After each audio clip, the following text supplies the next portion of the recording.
As you guys know, approximately year 2015, Deputy Logan August and Deputy Derek Penny were investigated for stealing marijuana out of the property room. Both were federal investigation. Both were convicted of those crimes and sentenced by a federal judge. After that was over with, my staff did an audit and found other irregularities regarding Logan August and Derek Penny, and conducted our own investigation. And during that investigation, sheriff's detectives found at least 3 destruction orders for marijuana out of our property room that had irregularities and appeared to be falsified.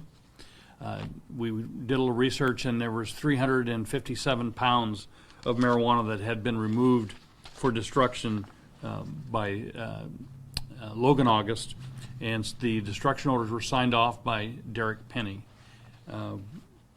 During that investigation, we interviewed 80, I believe, or 60 different witnesses, including the 2 suspects, and we found that the street value of what was missing was close to $450,000. During this investigation, we submitted it to the district attorney for complaint. Outside of the federal charges, these would be state charges. And today, both of those former officers pled guilty to the various crimes, and they will now be sentenced by a state judge somewhere in the very near future. And with that, I'll answer any questions that you might have. Sheriff, obviously this plea leaves the judge with a lot of room for interpretation, Yes. leniency, all of that. I know that you don't want to necessarily put a full opinion on there, but in your opinion, how important is it that these former deputies do see the inside of a cell for a substantial amount of time? Yeah, it's not our role to sentence people, and in fact, we preach all the time, do your job and walk away and let the courts do what they do.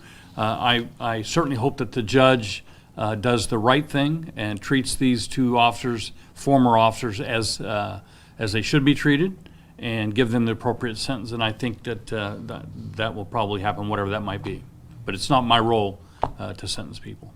How frustrating has it been through this as a enforcement official to have 2 guys that are supposed to be upholding the law and stopping people from breaking the law themselves? Yeah, in the beginning was extremely frustrating and embarrassing, but it became much more palatable as we went along, and other officers in the organization stepped up and said, hey, we need to look at this, we need to audit that, because the last thing any officer that's worth their salt wants in law enforcement is another officer who is corrupt.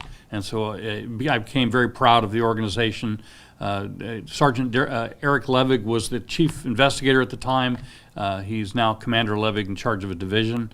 I'm really, really proud of the work that the deputies did under his direction. That being said, now that this has come towards its end, over the course of the years since, what has the department done to ensure that things like this don't happen again? What procedures have been put in place? Yeah, we made some changes in our property room, but we're not under any illusion that if an officer wants to be corrupt, they probably can find a way to be corrupt. It's our job to try and weed those people out, and we do a pretty good job, but it's not a perfect science. Throughout our agency, we've had some blips along the way, but we handle them as they come, and we handle them appropriately. You said former officers. So what's been the history of their employment status, and when were they no longer part of the? They've been gone for I think 5 years, 4 years, something like that. They were terminated from the. Yes. Yes. Obviously, they were probably on paid administrative leave for a time.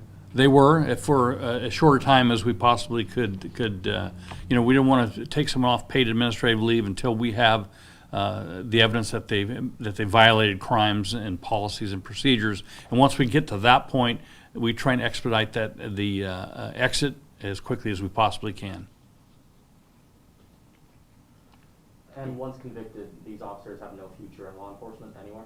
No, they have no future in law enforcement. Period. This just can't happen. Anybody else? Thank you guys for your time. Appreciate it.